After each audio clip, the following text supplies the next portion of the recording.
Let us get started. Okay, the colloquium speaker today is Brad Marston from Brown University. His undergraduate degree is from Caltech, Ph.D. from Princeton, 1989, postdoc at Cornell, and he has been at Brown, I think, for quite a long time. Originally, he was doing quantum condensed matter theory, but he also developed keen interest in climate change, and has been doing this for quite a long time. He'll tell us more about this. Actually, about 10 years ago, I invited him for colloquium. He gave colloquium on a kind of similar subject about 10 years ago or so here.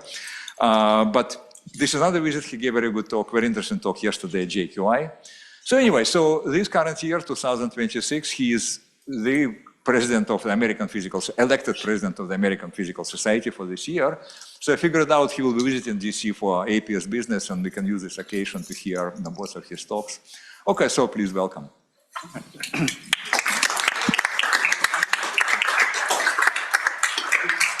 Thank you very much, Victor. Yeah, okay, right. It's a pleasure to be here and also to chat with the 2020 APS president. We had a little summit last night. Thank you for the invitation. Yesterday I talked about waves of topological origin in the fluid Earth system. And there's going to be a little bit of connection to the talk today, but mostly not. So I want to ask this question: can physics stop climate change? And I'm going to be telling you mainly about big picture, other people's work, but also tell you a little bit about some things that my group has been doing in a couple different directions, mainly because I know that work the best, so I can tell you about it more intimately. So just to remind everyone where we are, this is a plot of the atmospheric carbon dioxide concentration that has been measured precisely on the top of one of the big mountains in Hawaii, first by Charles Keeling, and then later by his son. And what we see is that the concentration carbon dioxide has increased from about 320 parts per million back in 1958, and now it's exceeded 420 parts per million. And you see the red line is the month-to-month measurement, which shows the seasonal cycle of carbon dioxide in the atmosphere being absorbed in the springtime by plants, which are mainly in the northern hemisphere, and then released by dying leaves, plant matter in the fall. But beyond that, if we remove the seasonal cycle, we see, of course, in the black line, a long trend, but we also see some bumps there. And those bumps are a hint that it might be possible to directly change the amount of carbon dioxide in the atmosphere. And that will be something I'm going to return to at the end of the talk, or the third part of the talk. This is a plot of the temperature of the Earth, the global average surface air temperature. So this is over the past about 100 years or so, well, from the 1940s to the present. It's the months of the year along the horizontal axis from January to December. This is looking at the deviation from a mean, so the seasonal variation has been removed. And then as the colors go from blue to red, we're marching forward towards the present. And so we have 2023, 2024, and 2025 up there. You can see that, of course, there's been this general warming, but also there seems to have been something different happening in the past couple years. There's been a kind of a jump in the warming, and this isn't fully understood, but I'll tell you about one contributor to that again towards the end. Now, there's a spatial signature to this warming too. This is a plot of that global air temperature as a function of latitude in the vertical direction and time in the horizontal direction. And what you can see is that starting around in the year 2000 or so, there's this enhanced warming up at the high latitudes, the Arctic latitudes. And this is what we call Arctic amplification. And this is a true prediction of climate models. So climate models predicted that this would happen way back in the 1970s, and it became manifest around the year 2000, and it's becoming a stronger signal ever since. So we have some understanding of what's happening in the climate system, and I want to begin, well, first of all, let me just show you this photo. This is a photo from last summer, looking at the Earth from space, obviously, and you can see some smoke up there in the far north. This was smoke from burning boreal forests in Canada, and a lot of that smoke was coming down here into the continental United States.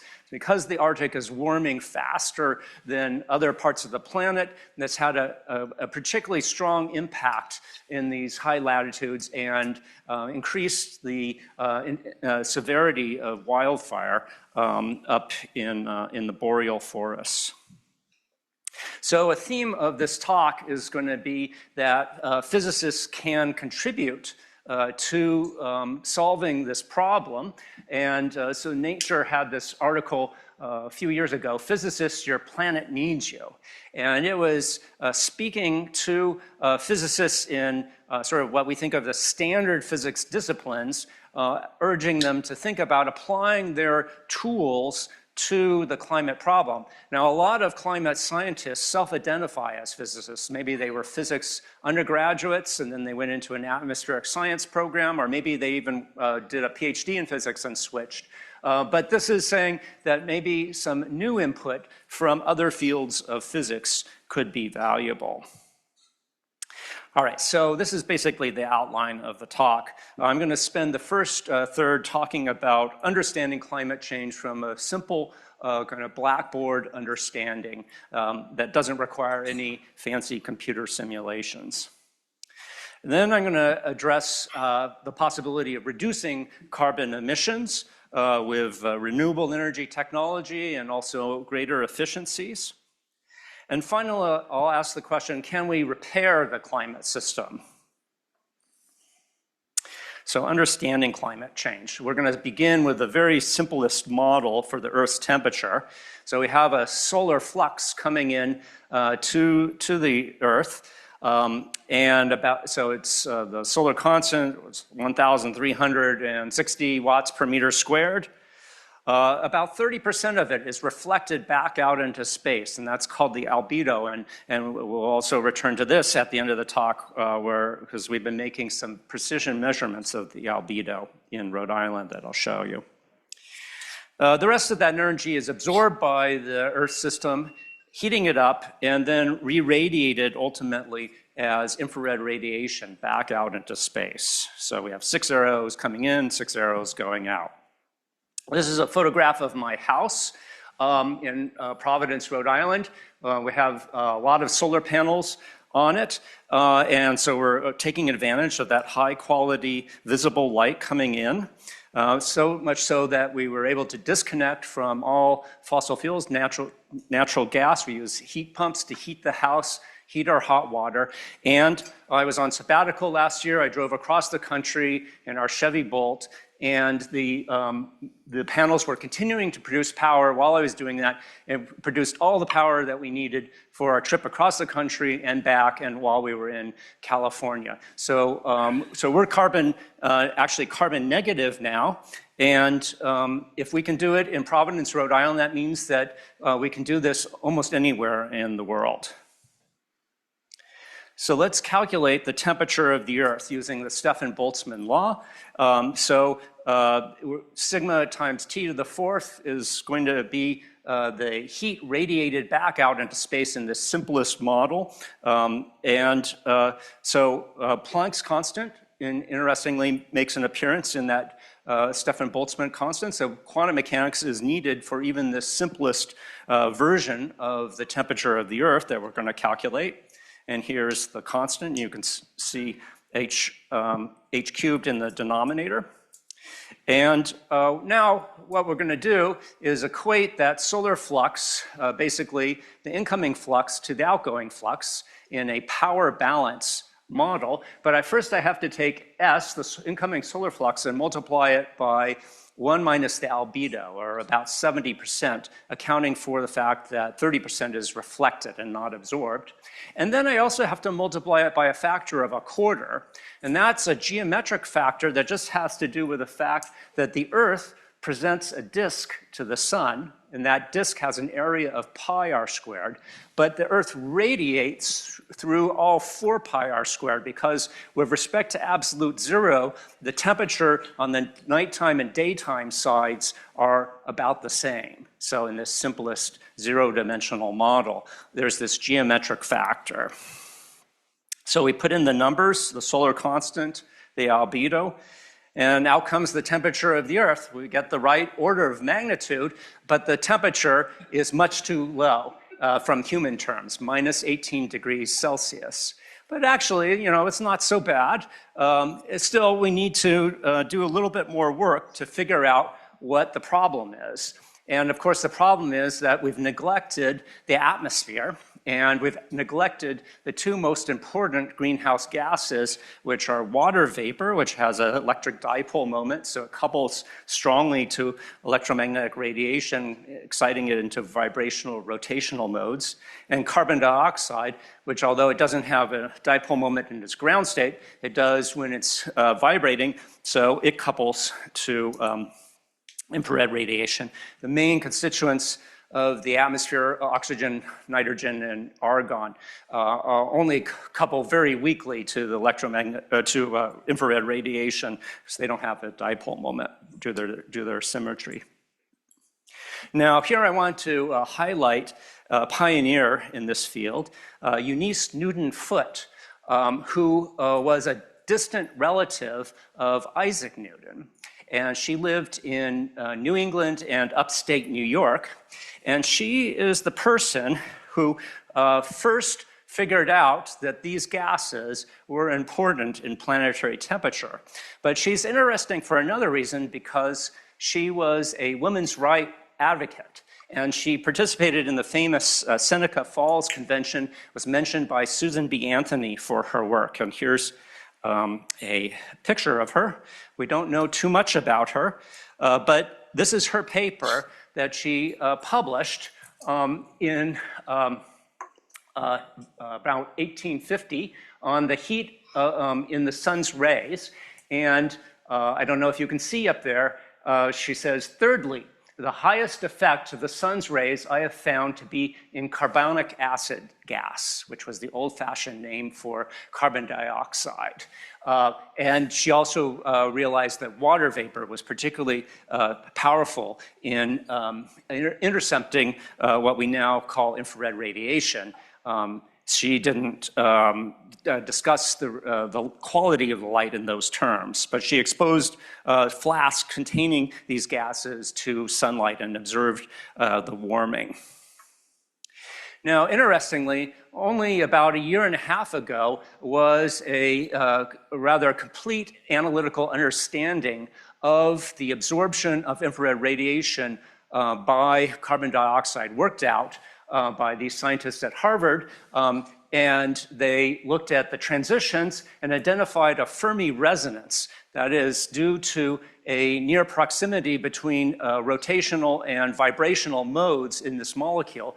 And furthermore, their paper gives us an analytical understanding of why the radiative forcing, the effect of the carbon dioxide, depends on the logarithm of its concentration. So I recommend this paper to you. It's, you can learn a lot about quantum mechanics from reading it, and it's really quite nice. The APS is launched an award, or we're trying to launch an award named for Eunice Newton-Foote.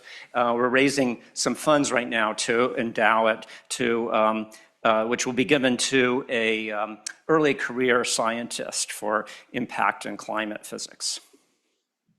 Now, if we look at Earth from space in one of the infrared channels that water vapor absorbs. This is what we see. And you notice that you can't even see the continents. That's because the infrared light coming out from the surface is being intercepted by the atmosphere. And the atmosphere is heating. And so what we're seeing is actually the scattering from the last scattering surface. It's a little bit like the Big Bang with a 3-degree microwave background radiation. There's this surface where the photons decouple from the atmosphere. And so we can use that fact to work out what the temperature of the Earth really is, refining our simplest estimate. And so we're going to use the idea that when we compress a gas, it warms up. So how do we apply that to the Earth system? Well, it turns out that those photons decouple from the atmosphere about 5 kilometers up.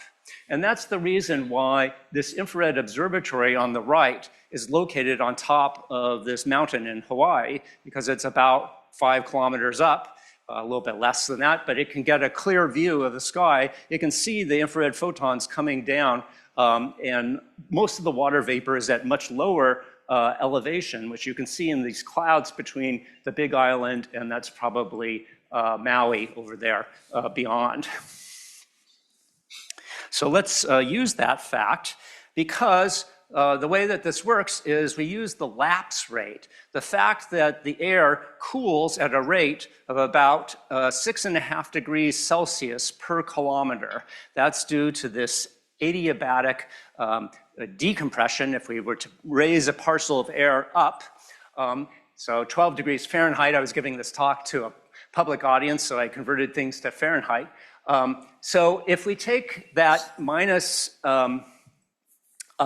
18 degrees Celsius temperature that we had calculated before, which is about 0 degrees Fahrenheit, and then say that's the temperature actually at 5 kilometers up, because that's where the surface, where the photons are decoupled. They can go out into space. And now we project back down to the ground, warming at 12 degrees Fahrenheit per kilometer, over 5 kilometers. That brings us to an average temperature of about 60 degrees Fahrenheit, which is in fact the average temperature of the Earth.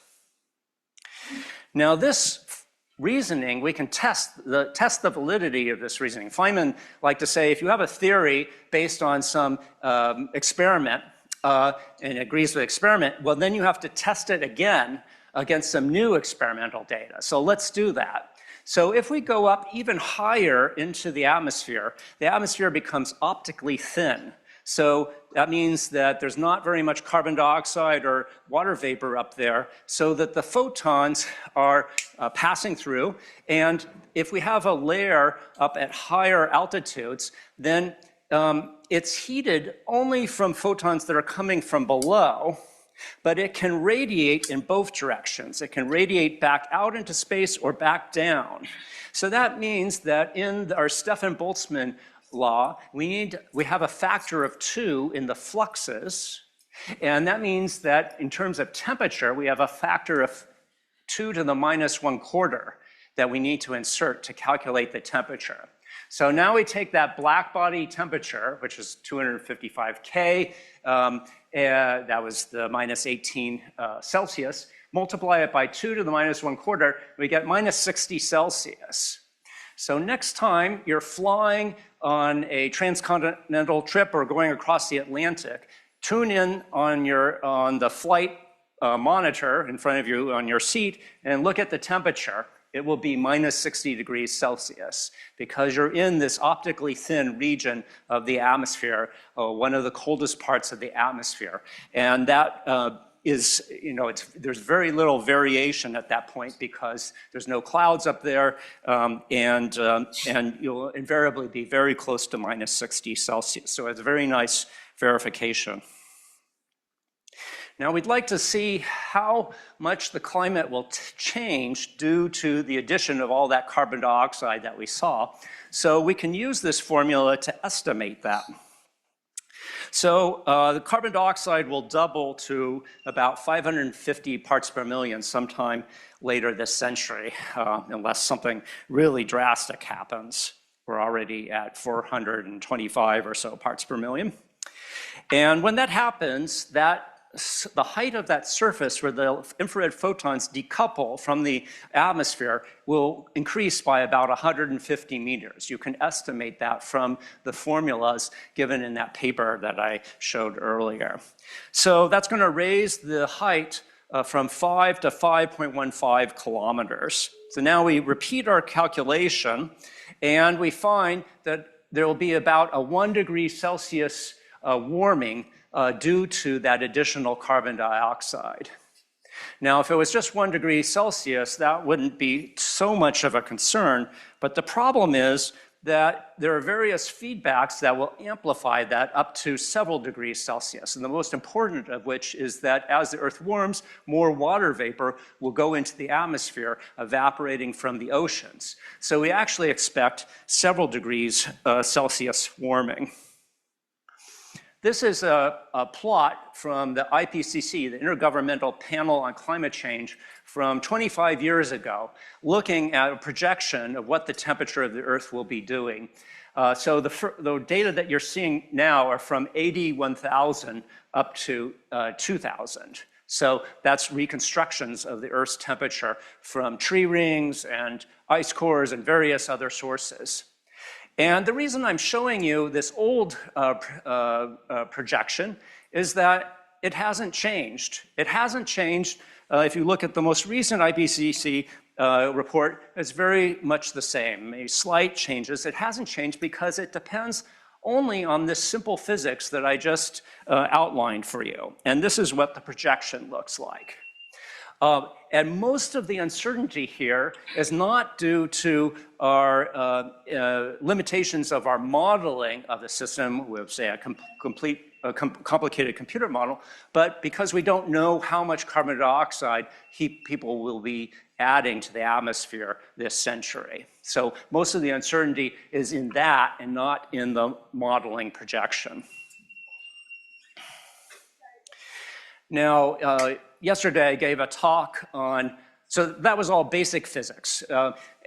But there's lots of places where more modern physics plays a role. I gave a talk, as I mentioned, on topological waves, where I made a connection between the physics of the quantum Hall effect, the quantum Hall device on the left, and waves that travel around the equator called equatorial Kelvin and Yanai waves. So in the quantum Hall effect, there's this very precise quantization of the Hall resistance that we understand due to the mathematics of topology. That's something that David Thales and his colleagues showed several decades ago. And this is due to a mode, to electrons traveling around the edge of the quantum Hall device. And in the fluid Earth system, there's also an edge, and that edge is the equator. It's the boundary between the two hemispheres that have a Coriolis force that changes sign. So technically, we say that time reversal symmetry breaking time reversal symmetry is broken in an opposite sense on the two sides of the equator. And that leads to this Kelvin wave that you can see here in the ocean.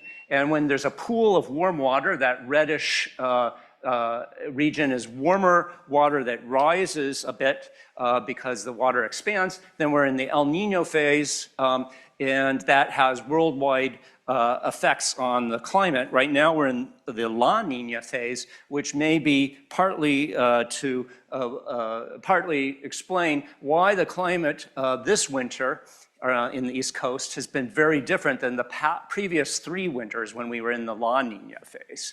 And if you're interested, I don't have enough time to tell you more about this story, but there's a nice Quanta magazine article about this that appeared in 2024 that goes into some of this physics. But I'll come back briefly to some other topological physics in a little bit.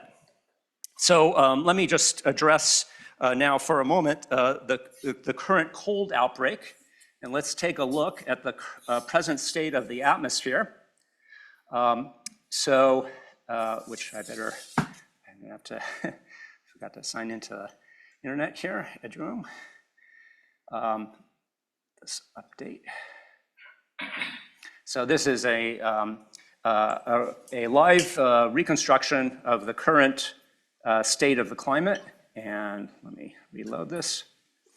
All right, so here we're looking at the surface, the temperature of the air, not very high up in the atmosphere. And you can see this classic dipole pattern where it's very warm in the west. It's been very warm, very low snow, in fact, record low snow levels in the west, and cold in the east. And if we go up higher in the atmosphere, so we'll go up so that only 1/4 of the atmosphere is left, and I highlight the winds here, then we see this jet stream, which is dipping down over the eastern part of North America, allowing cold polar air to come down. And if you look up around here, you can see that it's not especially lower here than some other parts. And so there's been talk in the news about, well, global warming or climate change is causing these record-breaking low temperatures out in the east. But actually, few records have been broken, and it's not that rare. So these kinds of outbreaks have happened in the past, and they're going to happen in the future. What is happening, though, is that we have record warmth in the West. And so the effect of global warming is to shift all of these temperatures up. So actually, the winter is more moderate here now than it would have been, say, 50 years ago. That we perceive this as especially cold because we had the benefit of these 3 previous winters that were quite mild. So it comes as a bit of a shock. Now, if you go up even higher in the atmosphere to the very top part of the stratosphere, then you see something quite interesting. And you see this kind of, this is the stratospheric polar vortex, but notice that there's an anti-vortex on the other side. There's these 2 vortices going in other directions. Sometimes the winds up there split, and sometimes they merge. So there's something very interesting happening there, and this is not well understood, nor is the coupling to the troposphere, the lower atmosphere, very well understood. So there's a lot of interesting physics that remains to be explored in looking at our climate system and regional climate effects. Okay, so now I'd like to turn to reducing carbon dioxide emissions. So Science Magazine awarded for the past year, 2025, it's the breakthrough of the year, solar energy. Solar energy has become incredibly cheap and is expanding at an amazing rate, especially in China. So this is a plot of the available capacity of solar energy exceeding all the other forms of energy. This isn't the same as the net power output, because this is reflecting the peak output that solar has when it's, have a bright sunny day. But you can see the steepness that curve is taking off. Wind power is also doing quite well. And it is now the cheapest form of electrical energy to install in most places around the world. Now, as I mentioned, the sun doesn't always shine, so it would be nice to complement it with another form of energy that is renewable, and wind energy largely provides that function because it is often stronger at the nighttime than in the daytime. This is a plot of California's electrical consumption back in April 18th, I think that was 2024. And you can see that in the middle of the day, which is, these are the hours of the day, that production from renewable sources exceeded demand for a period of a couple hours. So the yellow or orangish region is the production from solar, and the blue is from wind power. there. So the wind power is continuing pretty much across and stronger at night. And then there's a little bit of geothermal and hydropower. And then batteries are also helping to fill in some of the gaps. So we can also see that wind power complements solar in space and not just in time, because the strongest offshore wind, anyway, occurs at high latitudes, which tend to be cloudier and less sunlight. So there's a nice match there, too. So California is, one of the reasons I was out in California was to look at, to study their floating offshore wind turbines that they're planning to build, because the ocean gets so deep so quickly there, they're going to have to float instead of the ones off of the East Coast. And various ideas are being proposed about how to actually mechanically do these, float these turbines. I want to emphasize the size, the gigantic size of these things. So this is just showing the size of one of these floating platforms compared to a baseball field. And they're actually a little bit larger than the ones that are being installed off of Rhode Island. This is one of the county supervisors from California coming out to New Bedford, Massachusetts, to look at these turbines. You can see the blades mounted horizontally and the towers there.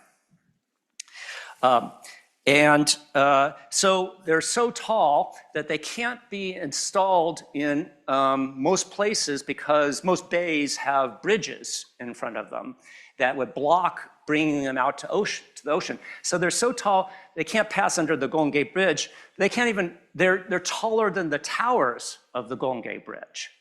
And that leads to a lot of interesting physics questions having to do with the marine boundary layer. So you can imagine the blades going in and out of the fog layer off of the coast. So they're going to be assembled up in far northern California, where there's a bay in Eureka that doesn't have a bridge in front of it. So just to show the complexity of just a single turbine, here is a high-resolution simulation of the turbulent flow passing by one of these wind turbines. And the wind turbine is creating quite a wake there. So we've been asking the question, can simpler physics be used to understand the behavior of farms of wind turbines? And so that's going back to an idea that Ed Lorenz introduced. He's the person that's talked about the Lorenz butterfly, but he was an atmospheric scientist at MIT, and he observed that more than any other theoretical procedure, numerical integration or simulation, he was thinking of weather, is also subject to the criticism that it yields little insight into the problem. The computed numbers are not only processed like data, but they look like data, and a study of them may be no more enlightening than a study of real meteorological observations. An alternative procedure, which does not suffer from this disadvantage, consists of deriving a new system of equations whose unknowns are the statistics themselves. So he's talking about non-equilibrium statistical mechanics. And we want to see if we can apply that to our problem. It's much more complicated than equilibrium statistical mechanics, where we all know that you don't have to simulate a mole's worth of molecules to derive a formula like PV equals nRT.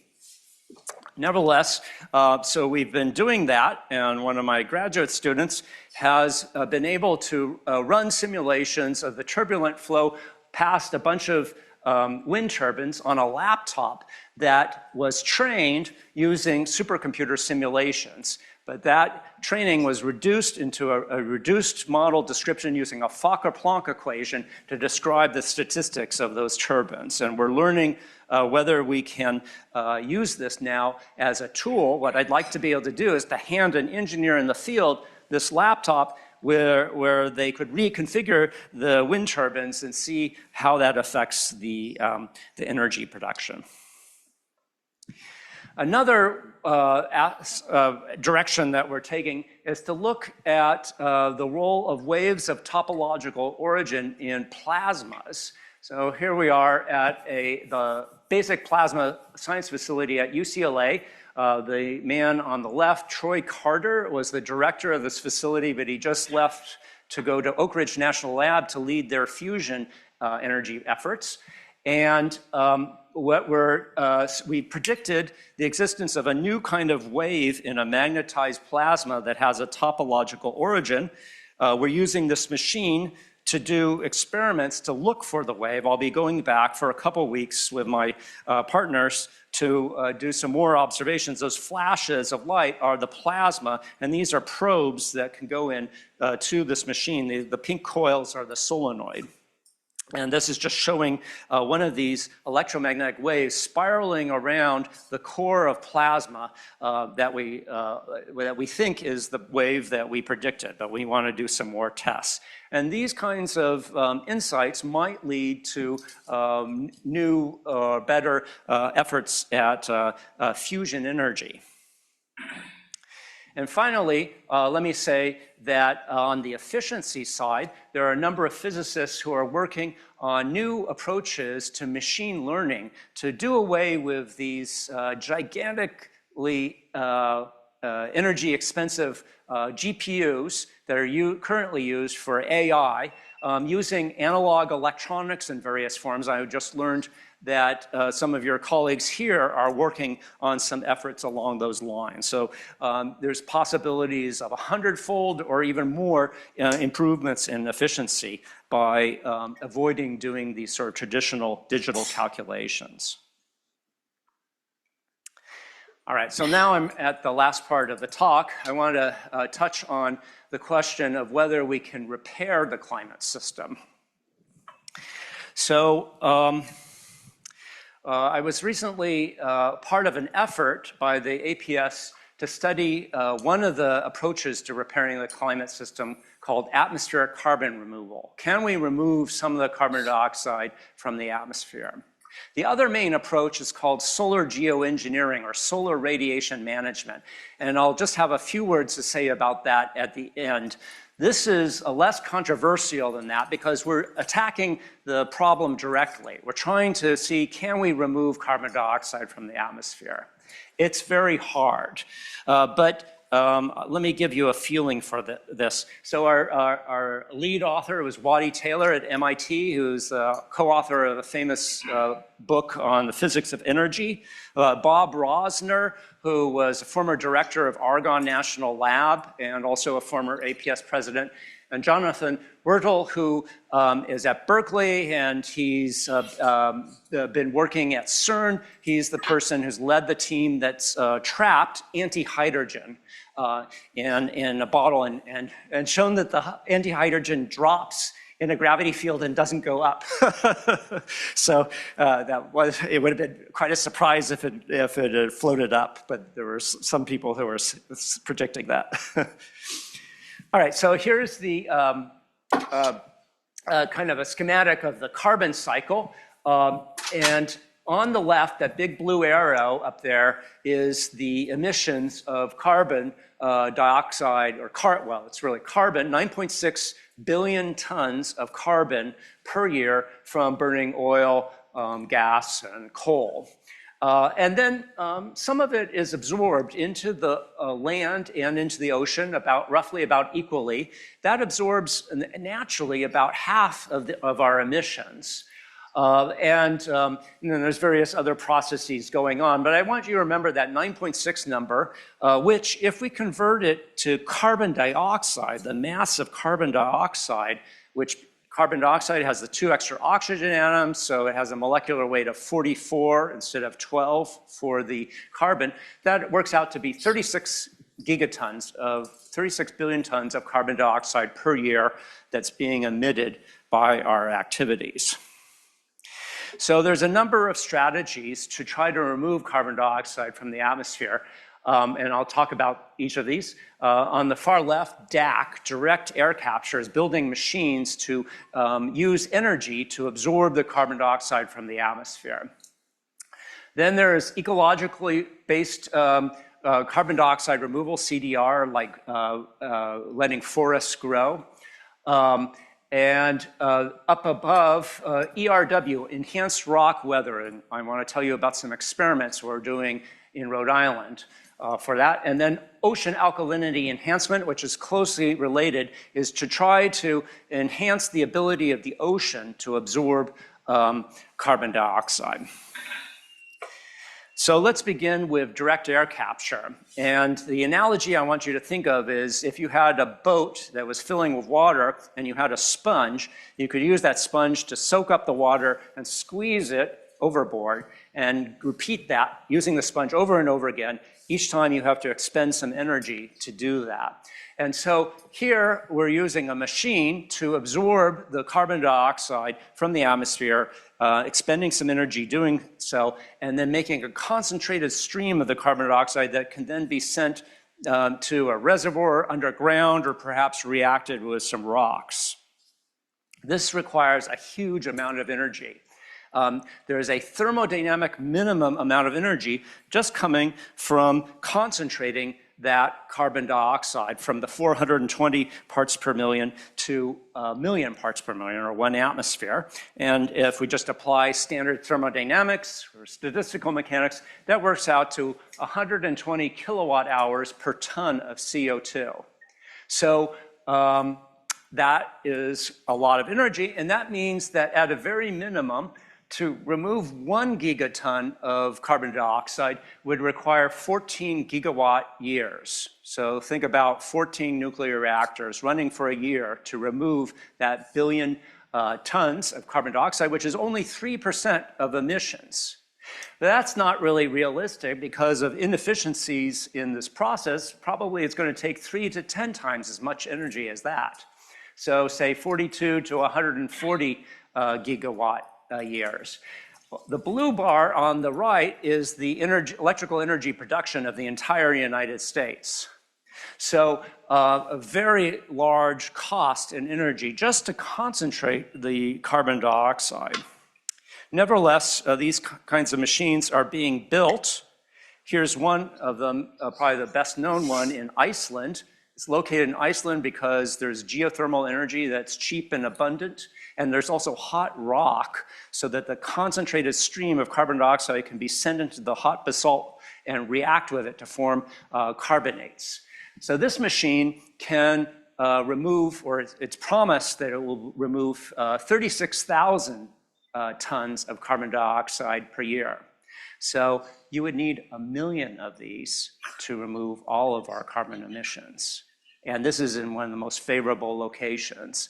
So that's the kind of scale that would be required if you're trying to get rid of all of emissions. So clearly, the thing to do is to reduce emissions as much as possible before going to these kinds of heroic efforts.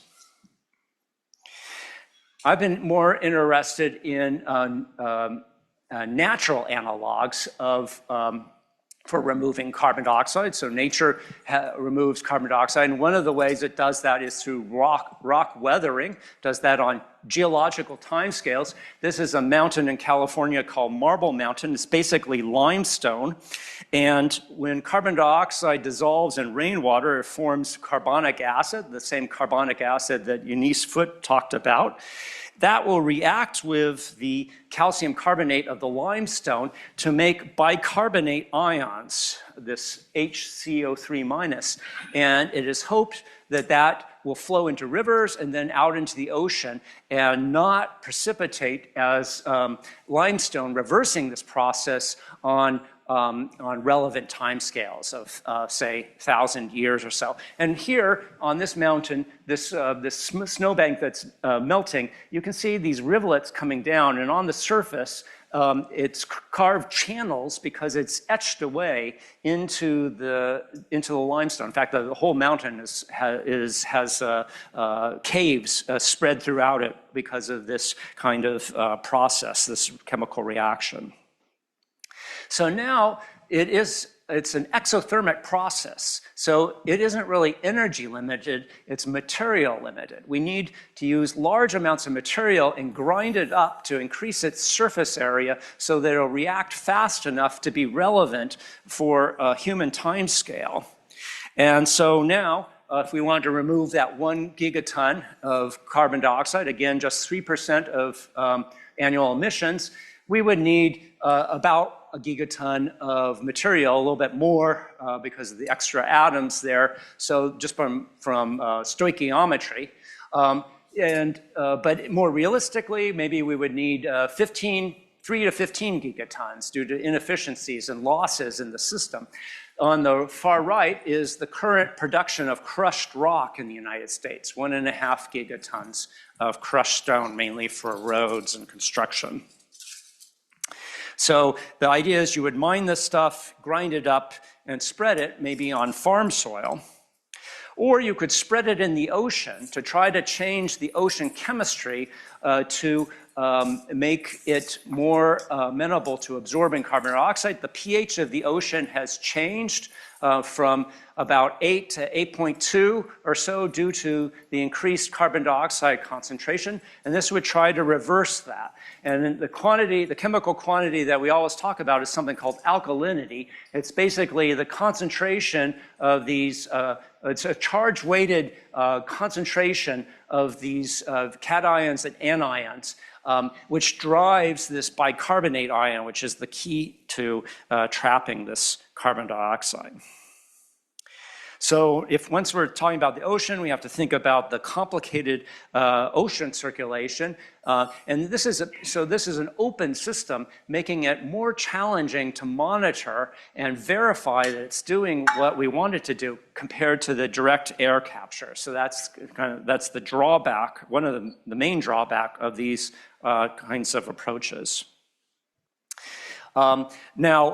Biological systems actually offer the least expensive way of doing this.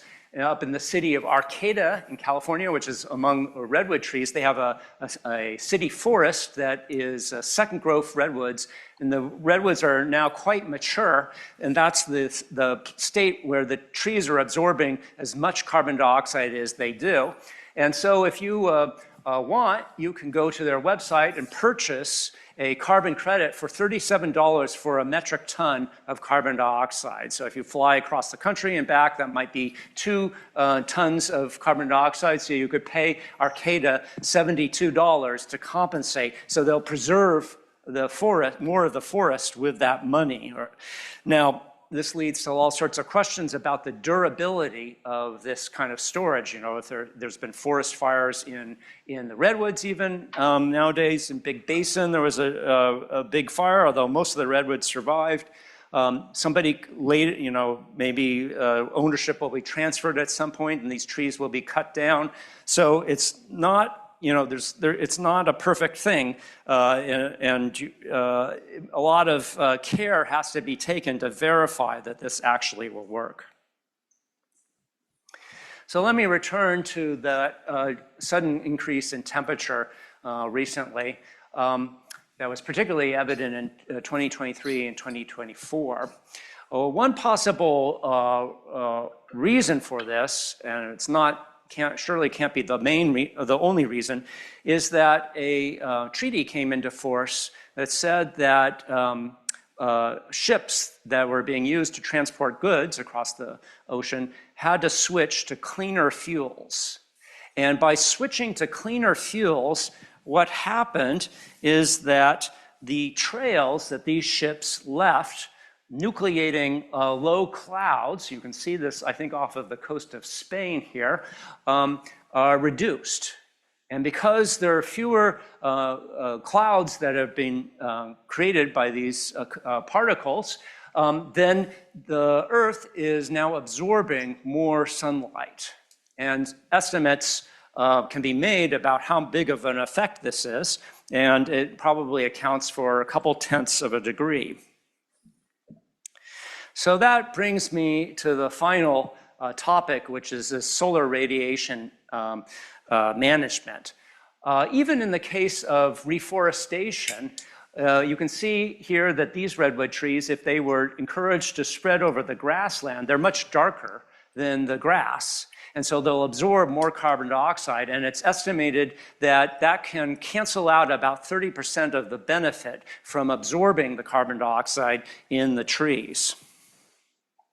So we got interested in the question of how big of an effect would this be for enhanced rock weathering, and could we actually use this to our advantage? So this is a tractor that's spreading a mineral called wollastonite, which is very whitish. And you can see that it's left on the surface this whiteness that is going to reflect more sunlight. So perhaps you can reflect more sunlight in the short term and then absorb carbon dioxide in the long term and get the best of both worlds. So if we were altering the ocean, we have to think about how that will affect the various plankton that can form. So this is off of the coast of Massachusetts. It's Cape Cod there. The lighting's a little bit hard to see, but there's some plankton swirling around that are reflecting light back out into space. Maybe that will change some way if we use ocean alkalinity enhancement. So at a farm at the University of Rhode Island, agronomy station, we spread limestone on the surface. You can see that limestone is lighter than the soil that it's going to cover. If actually the limestone is much whiter than that, but it's been bound together in, there's a brown chemical that's holding it in little pellets, which we're going to get rid of the next time we do this experiment. This is a copy of our paper that describes how the radiative forcing from removing carbon dioxide can be dwarfed from the signal due to the change in albedo.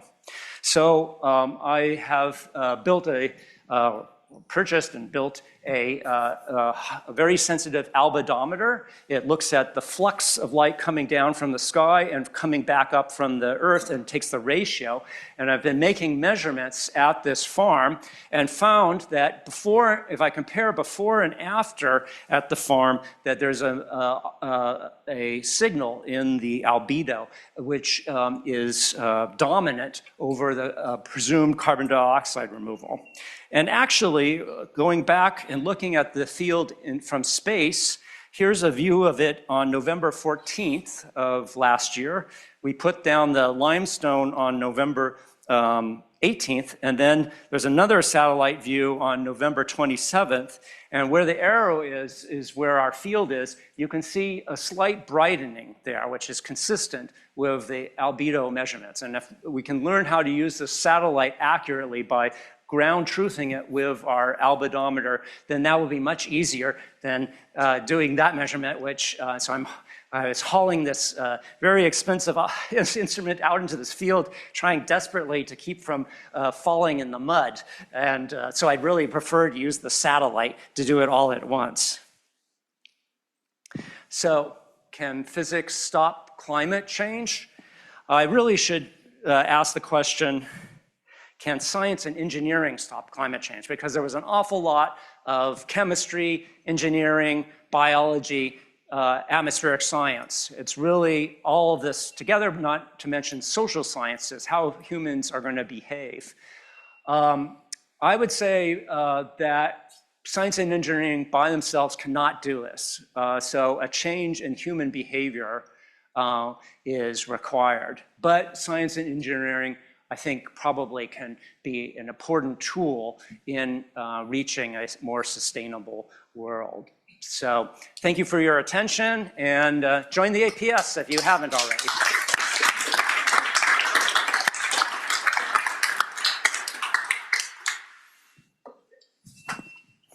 So in your discussion of direct air capture, you pointed out the thermodynamics problem. Obviously, direct capture plants makes a hell of a lot more sense than thermodynamics, but somehow the idea of carbon capture from power plants seems a bit jaded. I hear a lot about direct air capture, but we've given up on. I know part of it was to sell coal, and coal is too expensive anyway, but there's a lot of other sources that could benefit. There were some demonstration plants that were built to do this, and my understanding is they didn't work very well.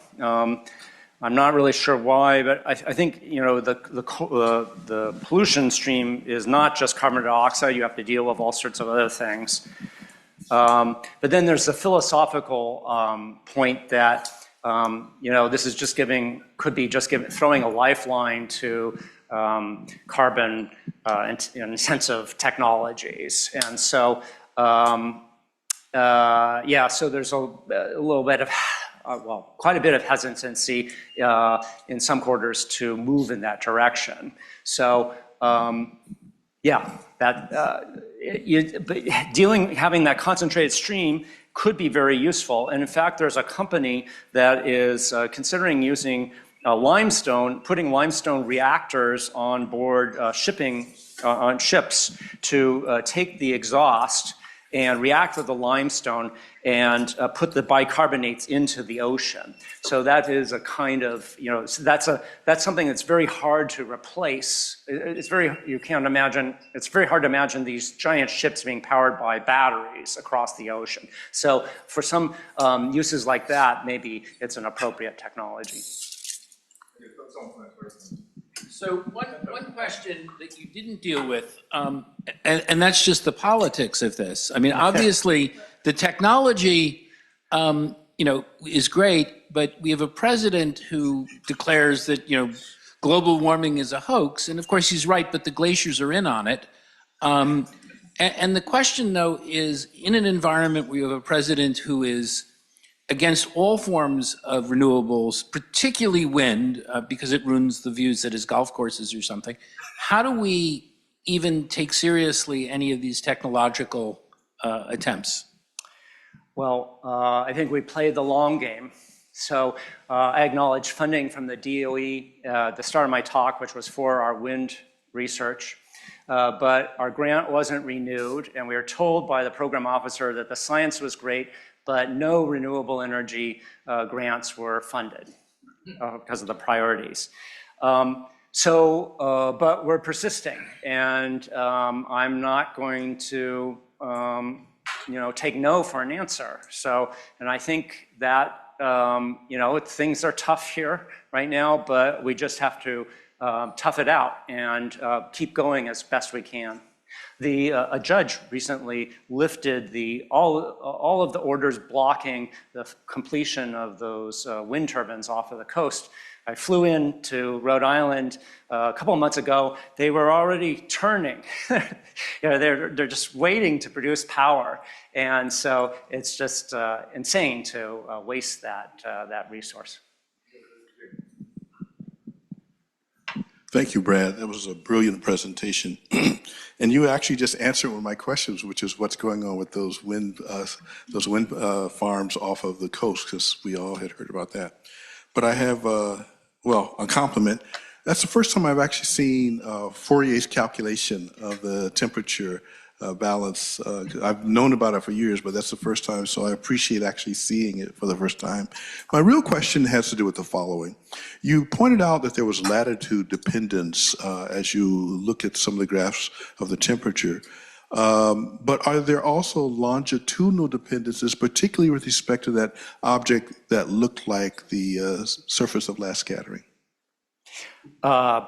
Yeah, so, definitely water vapor has a latitude and longitudinal dependencies. And the pattern of warming and also changes in precipitation is rich and complicated and in some cases very poorly understood. So that's where a lot of the effort is going in these complicated models to try to get a better handle on that. So I've emphasized the easy part of the problem, just the global energy balance. But the hard part is these regional climate change and how that will be manifest. And so that's where most of the effort needs to be spent, and that's where most of the effort is being spent. But anyone who works in this field is, this energy balance model is just like bread and butter, and so they're dealing with those tough questions. Yeah, thank you.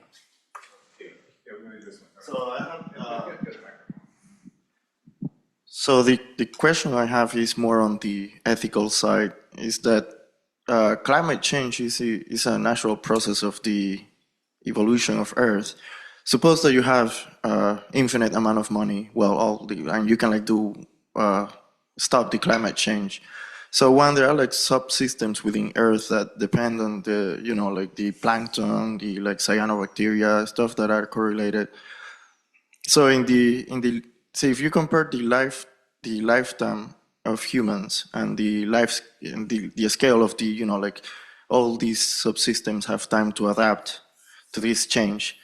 So what are the implications of stopping the climate change? Okay, well, I guess the first thing to emphasize is how rapidly the climate is changing. So it's changing much faster than species can adapt. And that's our fault.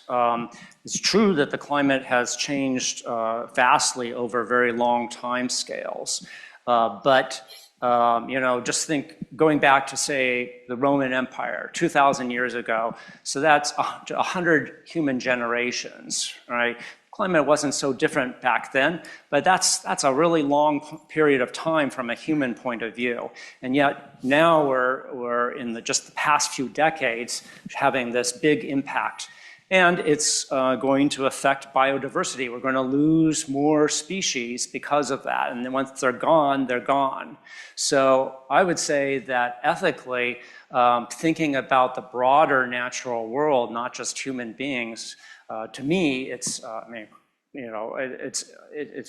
each person has their own answer to this, but to me, it's a really compelling reason to try to address this.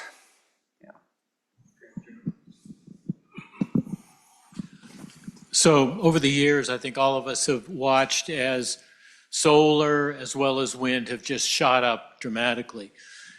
However, in the case of solar, there's this issue of storage, and you didn't really talk about that. And I've sort of been waiting. I've been waiting for what's the company that's going to really produce a cheap storage thing, and then I'm going to go invest all my money in that. And I'm just shocked that it hasn't happened because, that's a technology thing, and you would think that we really would be able to figure that out, but I just haven't seen it happen.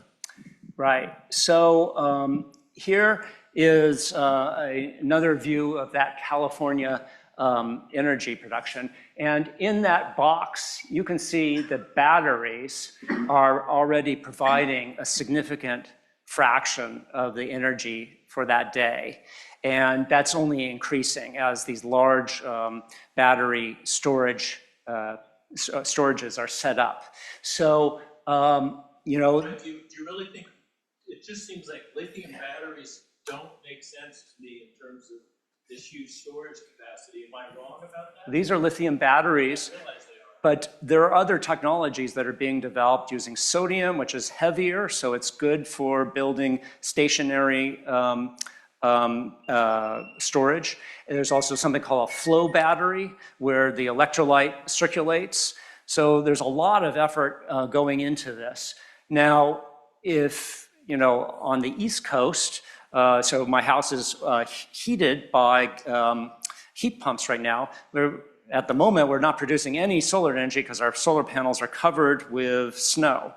And there's no way I could have enough battery storage to provide, to power it. So, expanding wind, also considering nuclear, maybe even fusion if it ever comes online.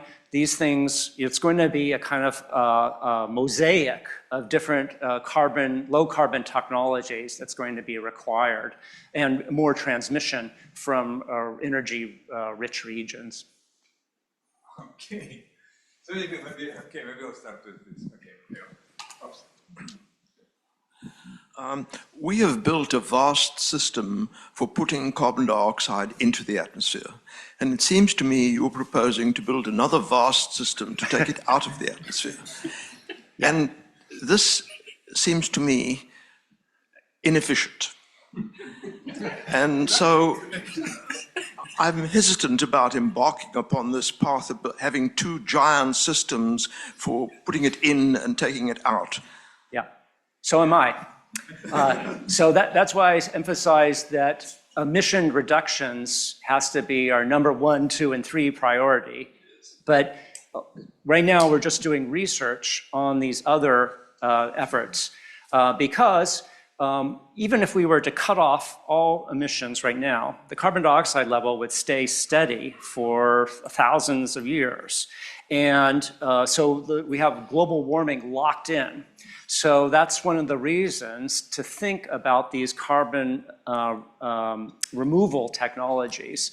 Now, I forgot to mention, in the case of the rock weathering, there is a co-benefit that farmers have because they want to often spread rock or fertilizer on soil to adjust the pH and add minerals like calcium to the soil. So there could be a kind of win-win solution here in this particular technology. That's why I particularly like the rock weathering, is it makes use of the existing agricultural system, which is already land that's been put to use for human beings. So maybe we can get a co-benefit going on at the same time. But I agree completely. Reducing emissions is a no-brainer in my view.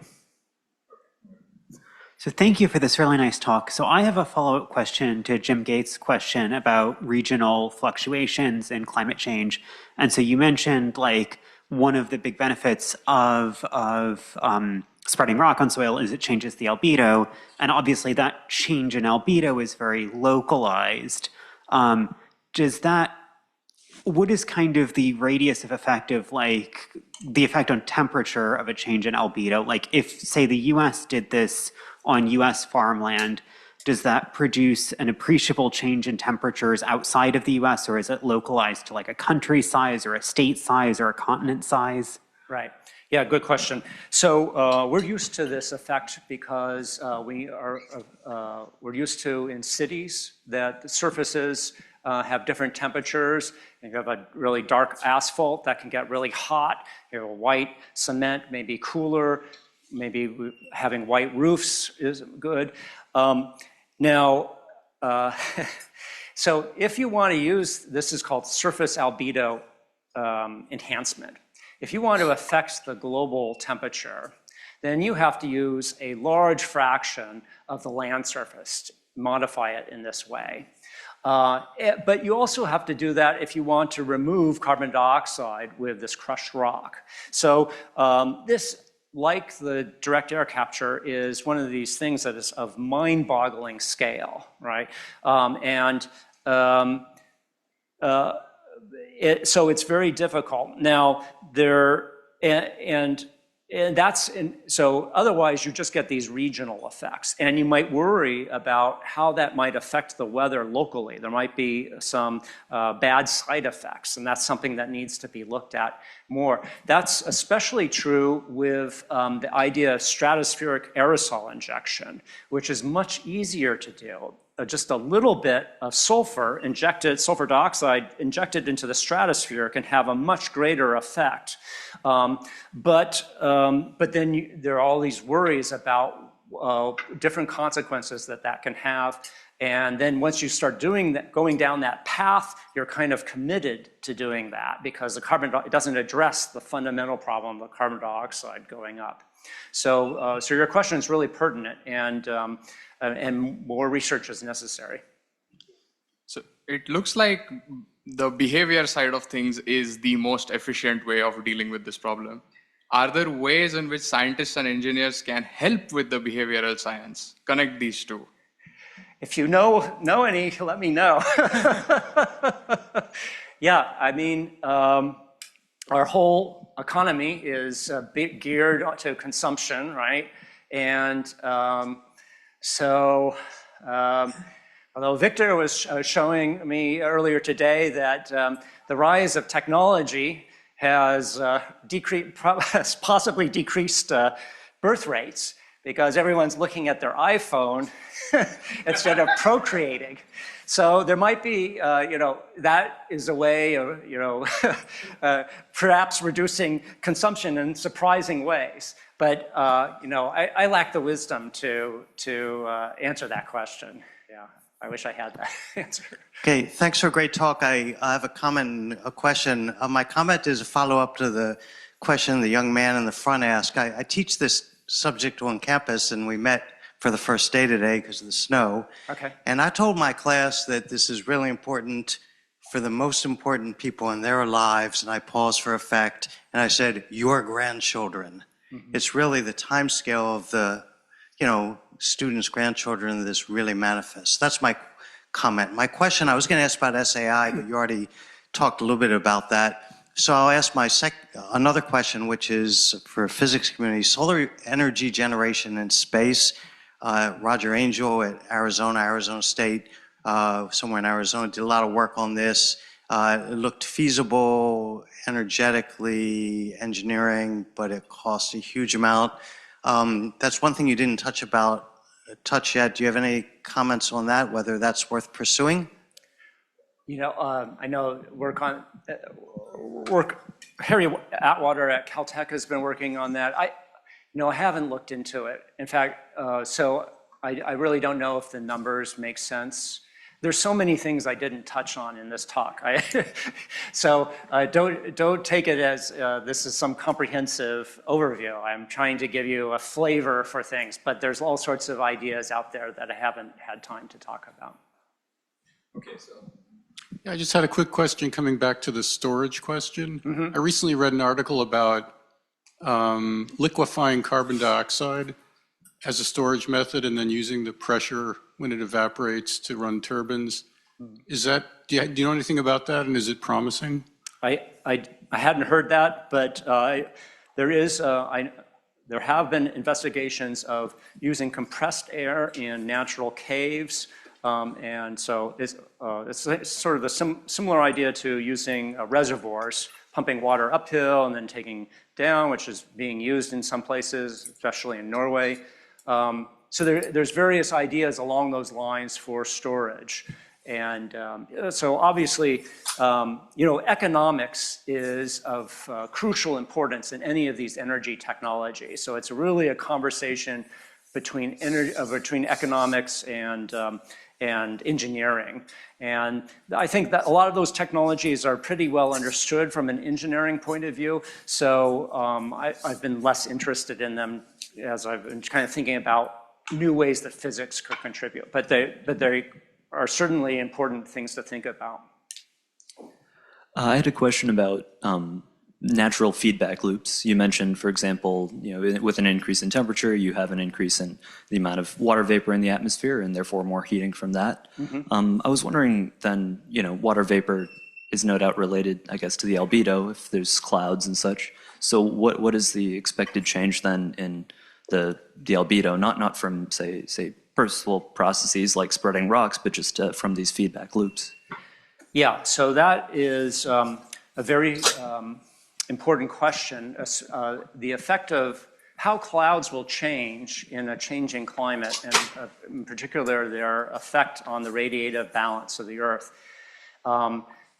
Clouds are extremely hard to model, especially smaller clouds. There's lots of turbulence involved with them. They're the ones in the atmosphere, what's called the planetary boundary layer at lower altitudes. There's a lot of structure. So there's been quite a bit of effort trying to capture that.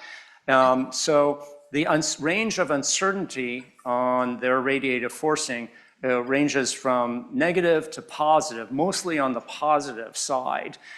So it's possible that, for example, the low stratospheric clouds, fog off of the west coast of continents might thin in a warming climate, exacerbating warming further.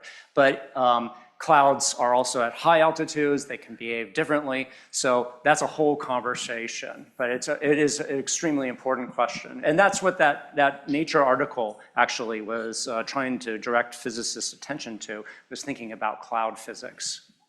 One last question. Oh, okay. Go ahead.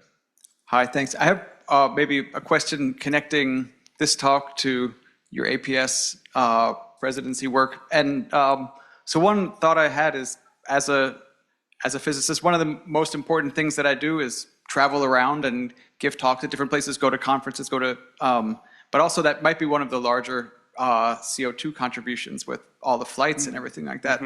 So I guess my question is APS thinking about how to get people together outside of conferences, or what are the thoughts in that direction? I mean, I think we had a natural experiment a few years ago with COVID, and we were all on Zoom and everything like that. But I think we've also decided how important it is to be together in the room together as well, to have conversations and everything like that. So I'm just wondering, I don't think I have a specific question, but I wanted to hear your thoughts about this topic. Yeah, APS conducted a carbon audit trying to estimate its carbon production from travel and so on. I think that was before COVID. And we changed the structure of the organization changed dramatically when Jim was president because we sold our building in College Park, and most of the staff work remotely, and we're using Zoom all the time. But we do come together in person occasionally, like that's the reason I'm here. I'm going to our leadership meeting later tonight, and that person-to-person contact's really important. And so our Global Physics Summit in March, it's going to bring 15,000 people or so to Denver. There's a big carbon footprint from that. Yeah, it's it's some balance that has to be struck.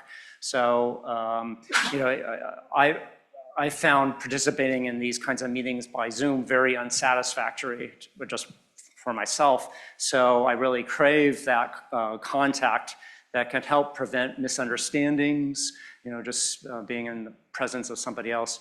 So it's a difficult question, yeah. Okay, so let's thank speaker again.